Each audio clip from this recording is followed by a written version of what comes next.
తాకట్లో ఉన్న మీ బంగారాన్ని విడిపించి ఆ రోజు ఆన్లైన్ రేటుకి కొంటాం. Sharma gold company.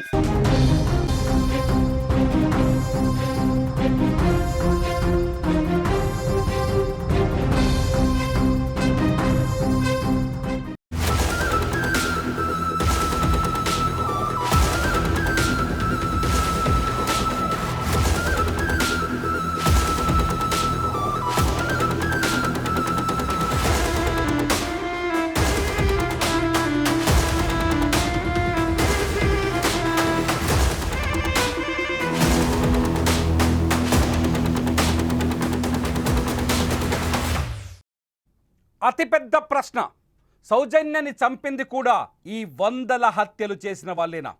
సౌజన్య ప్రాణాలు బలి తీసుకున్నది కూడా ఈ వందల హత్యలు చేసిన వాళ్ళేనా? సౌజన్య 2012 అక్టోబర్ 9వ తేదీన అత్యంత దారుణంగా ధర్మస్థలిలోనే హత్యకు గురైంది. సౌజన్యని అత్యంత దారుణంగా ఆ రోజు 9వ తేదీ రాత్రి కాలేజ్కి వెళ్ళిన సౌజన్యని కొందరు గుర్తు తెలియని వ్యక్తులు అటకాయించి ఆ రోజు రాత్రి ఆమె పైన అత్యాచారం చేసి ఆ తర్వాత ఆమె డెడ్ బాడీని నేత్రావతి నది ఒడ్డున పడేసి వెళ్ళిపోయారు. ఇప్పుడు ధర్మస్థలిలో ఏవైతే అవశేషాల కోసం వేట కొనసాగుతుందో ఆ అవశేషాలు ఎందుకు అక్కడికి బయటపడుతున్నాయో ఈ విషయాలన్నీ వెలికి తీస్తున్నప్పుడు ఏదైతే సాక్షి సౌజన్య హత్య కేసు గురించి సంబంధించిన అంటే ఈ ధర్మస్థలిలో మహిళలపై అఘాయిత్యం జరిగింది, వందలాది మహిళల్ని అత్యాచారం చేసి హత్య చేసి పాతిపెట్టారు, నేనే 100కు పైగా శవాన్ని పాతిపెట్టానని అతను ఏ అంశాలైతే చెప్తున్నాడో ఆ ప్రత్యక్ష సాక్షి మాజీ పారిశుద్ధ్య కార్మికుడు, అదే విధంగా 2012లో సౌజన్య హత్య కూడా జరిగింది. కాకపోతే మిగతా వాళ్ళ శవాలని పూడ్చిపెట్టారు. సౌజన్య శవాన్ని మాత్రం ఒక క్లాత్కి ఆమె 2 చేతులకి ఒక క్లాత్ను కట్టి నేత్రావతి నది ఏదైతే ధర్మస్థలిలో పరమ పవిత్రంగా భావించే నేత్రావతి నది ఒడ్డున ఒక చెట్టుకు కట్టేసి వదిలేసి వెళ్ళిపోయారు. సౌజన్య డెడ్ బాడీ దొరికిన సమయంలో ఆమె శవాన్ని డెడ్ బాడీని పరిశీలిస్తే ఆమె పైన పలుమార్లు అఘాయిత్యం అత్యాచారం జరిగినట్టుగా ఆనవాళ్లు దొరికాయి. ఆ తర్వాత ఆమెని అత్యంత పాశవికంగా హత్య చేసినట్టుగా ఆనవాళ్లు దొరికాయి. ఇవన్నీ చూస్తుంటే ఈ హత్యలు చేసిన వాళ్ళే నిన్న ఏవైతే స్కెలిటన్స్ నిన్నటి నుంచి వెలుగులోకి వస్తున్నాయో ఇవాళ 6వ స్థానంలోనే మళ్ళీ తవ్వకాలు జరుపుతున్నారు. 6వ స్థానం నుంచి ఇవాళ 7, 8, 9 వరకు తవ్వకాలు జరిగే అవకాశం ఉన్నాయి. ఇక్కడ ఏవైతే అస్థికలు బయటకు వస్తున్నాయో ఈ హత్యలు ఎలా జరిగాయో సౌజన్య హత్య కూడా 2012లో అలాగే జరిగి ఉంటుందని ఇప్పుడు దేశవ్యాప్తంగా చర్చ జరుగుతోంది. ఎందుకంటే సౌజన్యని చంపిన తర్వాతే ధర్మస్థలిలో క్రైమ్స్ పైన అత్యంత చర్చ జరిగింది. సౌజన్య డెడ్ కోసం అక్కడున్న ప్రజా సంఘాలు కావచ్చు, సౌజన్య అభిమానులు కావచ్చు ఏళ్ల తరబడి పోరాటం చేస్తూనే ఉన్నారు. 2025 జనవరి 19న సౌజన్య తండ్రి చందప్ప ప్రాణాలు కోల్పోయాడు. ఆయన క్యాన్సర్తో చనిపోయాడు. ఆయన చనిపోయే చివరి క్షణం వరకు ఆయన సౌజన్య కోసం కష్టపడుతూనే ఉన్నాడు, పోరాటం చేస్తూనే వచ్చాడు. అయితే ఇప్పుడు శవాలు దొరకడాన్ని బట్టి చూస్తే, ఇప్పుడు అస్థిపంజరాలు దొరకడాన్ని బట్టి చూస్తే సౌజన్యని కూడా చంపింది వాళ్ళేనా అనే సందేహాలు బలపడుతున్నాయి. సౌజన్యని చంపింది ఎవరో అని ఆ ప్రాంతంలో ఉన్నవాళ్ళు బెల్తంగడి కావచ్చు, ధర్మస్థలి కావచ్చు. సౌజన్య స్వస్థలం బెల్తంగడి అయితే ధర్మస్థలిలో ఉండే ఒక కాలేజ్కి వచ్చి చదువుకునేది, ధర్మస్థలి దేవస్థానం ఆధీనంలో ఉన్న కాలేజీలో చదువుకునేది.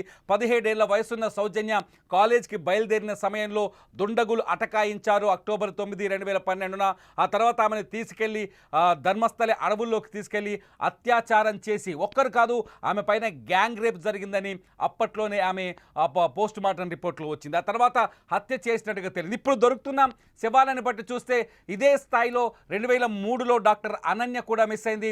అయితే ఇప్పుడు బయటకు వస్తున్న ఈ అస్థిపంజరాలన్నీ చూస్తే సౌజన్యని కేవలం పాతి పెట్టలేదు, ఆమె డెడ్ బాడీ దొరికేటట్టు మాత్రమే చేశారని తెలుస్తుంది. అంతేకాదు సౌజన్య కుటుంబ సభ్యులు హంతకులు ఎవరు అనే మాటని చాలా ఓపెన్గా స్పష్టంగా చెప్తున్నారు. కానీ వాళ్ళ పేర్లను ఇప్పుడు మేము బయటకు చెప్పలేము, ఎందుకంటే సరైన ఆధారాలు లేవు. ఆ కేసు విచారణ ఇంకా పూర్తి అవ్వలేదు, ప్రస్తుతం సిబిఐ చేతుల్లో ఉంది కాబట్టి.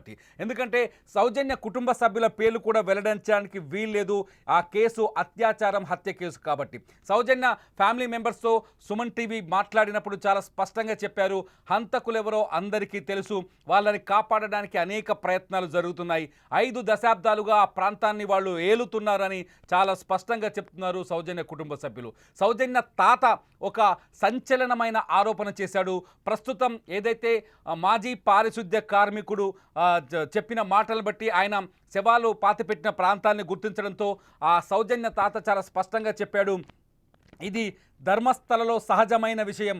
ఇక్కడ వేరే ప్రాంతాల నుంచి దర్శనానికి వచ్చో చదువు కోసం వచ్చే మహిళల్ని ఖచ్చితంగా అఘాయిత్యం చేసి హత్య చేసిన సందర్భాలు సంఘటనలు వందల్లో ఉన్నాయి.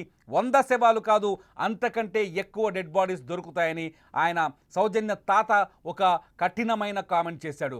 అంతేకాదు అడవుల్లో గతంలో వాళ్ళ 1979, 80లో కూడా అడవుల్లో అడవి పందులు కొన్ని చోట్ల అంటే ఫుడ్ కోసం తిండి కోసం తవ్వితే అక్కడ శవాలు బయటపడిన సందర్భాలు అనేకం ఉన్నాయని చెప్పుకొచ్చాడు. అంతేకాదు శవాలని పాతిపెట్టే ప్రక్రియ ఇప్పటికీ కూడా కొనసాగుతూనే ఉంది. అవి అనాథ శవాలని గ్రామ పంచాయతీ క్లెయిమ్ చేస్తున్నప్పటికీ ఎక్కువ శవాలు అత్యాచారం చేసిన శవాలే, హత్య చేసిన శవాలే ఉన్నాయని సౌజన్య తాత చెప్తున్నాడు. ఇవన్నీ ఒక్కసారిగా చూస్తుంటే ఇప్పుడు బయటకు వస్తున్న స్కెలిటన్స్ కావచ్చు, ఇప్పుడు బయటపడుతున్న నిన్న ఒకే చోట 6వ స్థానం, అంటే ఇది మీరు ఒకసారి ఆ స్పాట్ని ఒకసారి ఫుల్గా అబ్జర్వ్ చేయాలి. ఇప్పుడు మీరు చూస్తున్న ఈ స్పాట్ నేత్రావతి నదికి అవతల పక్కన ఉంటుంది. అక్కడికి మనుషులు వెళ్ళడానికి భయపడే ప్రాంతం అది అటవీ ప్రాంతం. నేత్రావతి నదిలో పూర్తిగా అడవి ప్రాంతం. ఆ అడవి ప్రాంతంలో ఒకే చోట 2 శవాలకు సంబంధించిన అస్థికలు దొరకడం అంటేనే ఖచ్చితంగా ధర్మస్థలలో మాస్ మర్డర్స్ జరిగాయని, మాస్ బరియల్స్ జరిగాయని అర్థమవుతుంది. 6వ స్పాట్లోనే నిన్న మొత్తం విచారణ ఆగిపోయింది. మొదటి 2 రోజులు సోమవారం స్పాట్లు గుర్తిస్తే మంగళవారం మొదటి 2 స్పాట్లలో తవ్వకాలు జరిపారు. బుధవారం 3, 4, 5 చోట్ల తవ్వకాలు జరిపారు. ఎటువంటి ఆధారాలు దొరకలేదు. 6వ స్పాట్కి వచ్చేసరికి విచారణ అంతా మారిపోయింది. 6వ స్పాట్లో నిన్న 2 స్కెలిటన్స్ దొరికాయి. వాళ్ళ తలల పుర్రెలు, 2 పుర్రెలు, 15 ఎముకలు, 12 నుంచి 15 ఎముకలు, ఇంకా స్పష్టంగా చెప్పాలి 15 ఎముకలను మాకు సమాచారం ఉంది. 15 ఎముకలు దొరికాయి. వాటిని సీజ్ చేసి ఫోరెన్సిక్ ల్యాబ్కి పంపించారు. అవి ప్రాథమిక నిర్ధారణలో చాలా స్పష్టంగా తెలిసింది మహిళల ఎముకలే అని. ఆ మహిళల ఎముకలపైన ఎఫ్ఎస్ఎల్ రిపోర్టు మరి కాసేపట్లో రాబోతుంది. ధర్మస్థలంలో సుమన్ టీవీ ప్రతినిధి ఉన్నారు, ఆయన నుంచి పూర్తి సమాచారం కూడా మనం తెలుసుకోబోతున్నాం. ఇకపోతే సౌజన్య హత్యకి ఇప్పుడు బయటకు వచ్చిన స్కెలిటన్స్కి గతంలో జరిగిన ధర్మస్థలంలో జరిగిన హత్యలకి సంబంధం ఉందా అంటే ఉంది అని ఒక లింక్ కనిపిస్తుంది. లింక్ ఏంటంటే అత్యాచారం చేసి హత్య చేయడం. ఆ సౌజన్య పైన కూడా అత్యాచారం జరిగింది, ఆ తర్వాత హత్య చేశారు. కాకపోతే మిగతా శవాల్ని కనిపించకుండా పూడ్చిపెట్టారు. సౌజన్య శవం నది ఒడ్డున దొరికింది. ఎందుకంటే సౌజన్య స్థానిక మహిళ. ఒక రిపోర్టు ప్రకారం పోలీసులు తాజాగా తీసుకున్న రిపోర్టు ప్రకారం 1995 నుంచి నేటి వరకు 30 సంవత్సరాలలో బెల్తంగడి అట్లాగే ధర్మస్థలతో పాటు ఆ 3 ప్రాంతాల్లో దాదాపు 400 మంది మహిళలు కనిపించకుండా పోయారని, ఇతర ప్రాంతాల నుంచి కావచ్చు, ఈ పోలీస్ స్టేషన్లలో నమోదైన కేసులన్నీ తీస్తే 450 మిస్సింగ్ కేసులున్నాయి. ఆ మిస్సింగ్ కేసుల విచారణ ఎప్పుడూ పూర్తి స్థాయిలో జరగలేదు. ఆ మిస్సింగ్ కేసుల్ని చాలామంది పోలీసులు అత్యంత నిర్లక్ష్యంగా ఆ మిస్సింగ్ కేసుల విచారణ జరిపించారని ఒక రిపోర్ట్ నివేదిక బయటకు వచ్చింది. ఈ నేపథ్యంలోనే సిట్ ఈ విచారణని మళ్ళీ పునరాదేశించింది, మళ్ళీ మొదలుపెట్టింది. ఈ విచారణలో సిట్ చీఫ్ ఎవరైతే ప్రణబ్ మహంతి ఉన్నారో ఆయన కొన్ని ఆదేశాలు జారీ చేశారు. నిన్న స్కెలిటన్స్ దొరికిన తర్వాత ఆయన కొన్ని కీలకమైన ఆదేశాలు జారీ చేశారు. ఒకటి, ధర్మస్థల గ్రామ పంచాయతీకి ఒక ఆదేశం జారీ చేశారు.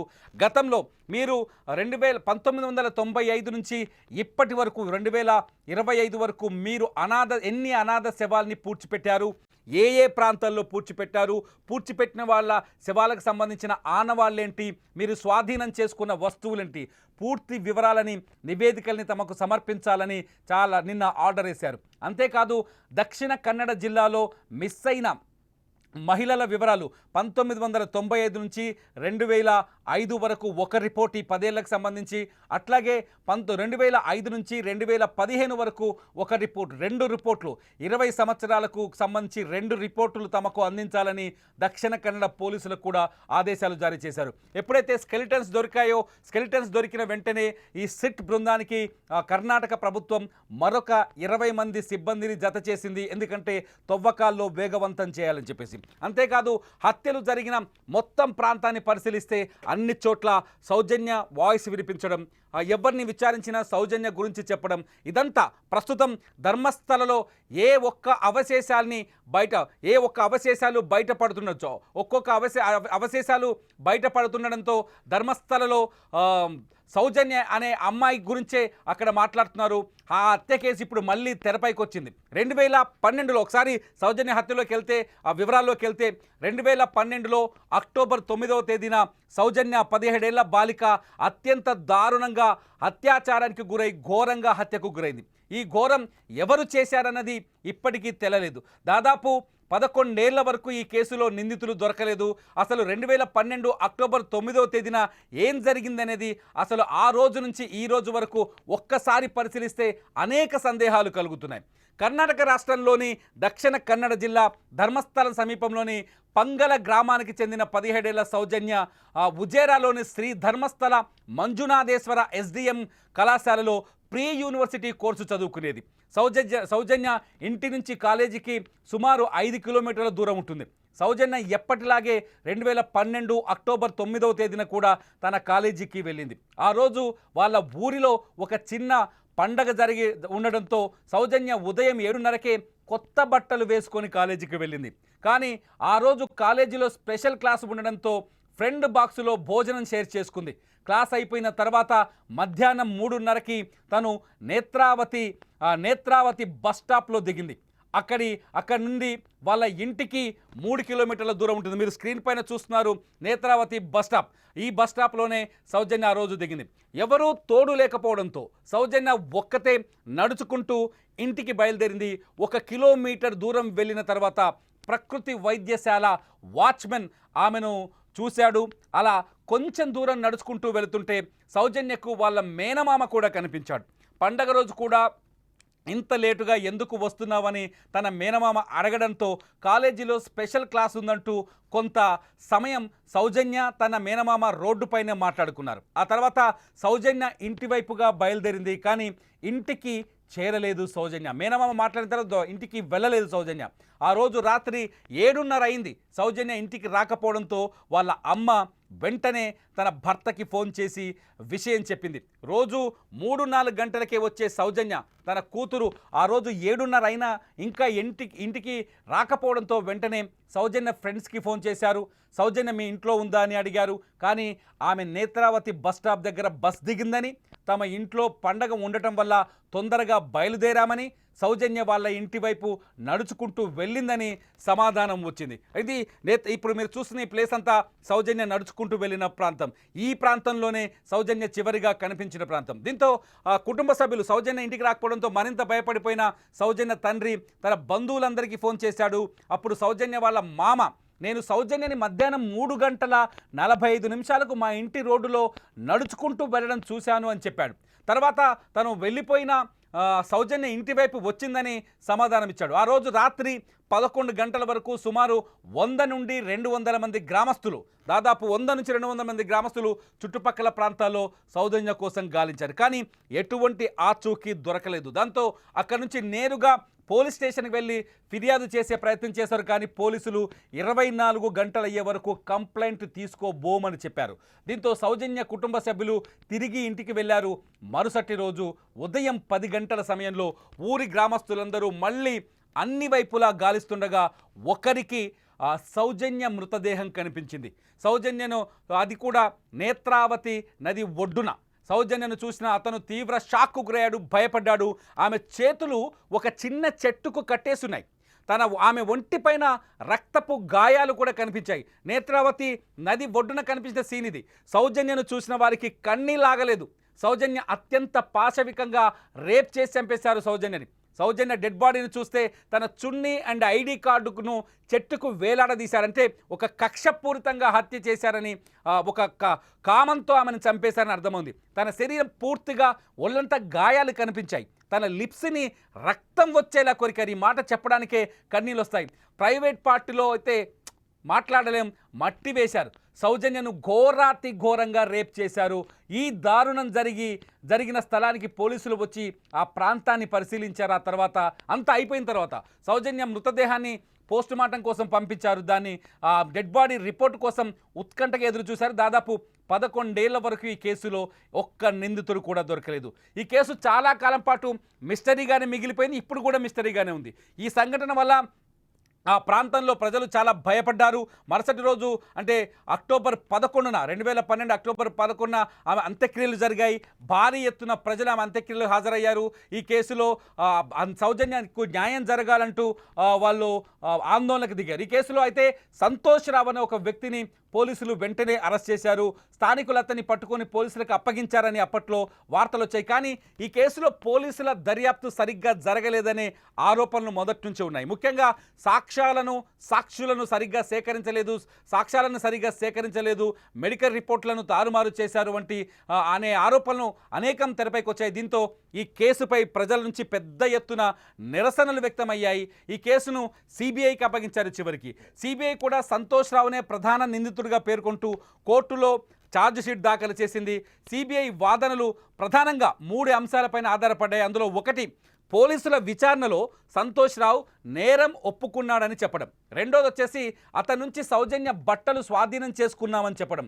మూడోది వచ్చేసి అతని శరీరం పైన ఉన్న గాయాలు. దీంతో సంతోష్ రావును అప్పటి నుండి అతను దాదాపు 4 సంవత్సరాల పాటు జైల్లోనే ఉన్నాడు. ఆ తర్వాత 2017లో సిబిఐ ప్రత్యేక కోర్టు అతనికి బెయిల్ మంజూరు చేసింది. బెయిల్పై విడుదలైన తర్వాత కూడా కేసు విచారణ కొనసాగింది. చివరకు 2023 జూన్ 16న కోర్టు అతన్ని నిర్దోషిగా ప్రకటించి తుది తీర్పునిచ్చింది. దీంతో సౌజన్య హంతకుడు సంతోష్ రావు కాదు అని చెప్పింది. దాదాపు 11 సంవత్సరాల విచారణ తర్వాత కోర్టు తన తీర్పులో పోలీసులు సమర్పించిన సాక్ష్యాలు అతని నేరాన్ని రుజువు చేయడానికి సరిపోవని స్పష్టంగా చెప్పింది. ముఖ్యంగా పోలీసులు సేకరించిన వాంగ్మూలం నమ్మదగినది కాదని, అలాగే అతని శరీరంపై ఉన్న గాయాలు సౌజన్యతో పోరాటం వల్ల వచ్చినవి కావని, అతన్ని ప్రజలు కొట్టడం వల్ల వచ్చాయని కోర్టు అభిప్రాయపడింది. అంతేకాకుండా సౌజన్య గోళ్ల కింద సంతోష్ రావు డిఎన్ఏ లేదా ఇతర కణాలు కనిపించలేదని, పోలీసులు స్వాధీనం చేసుకున్నట్టు చెప్పిన బట్టల గురించి కూడా కోర్టు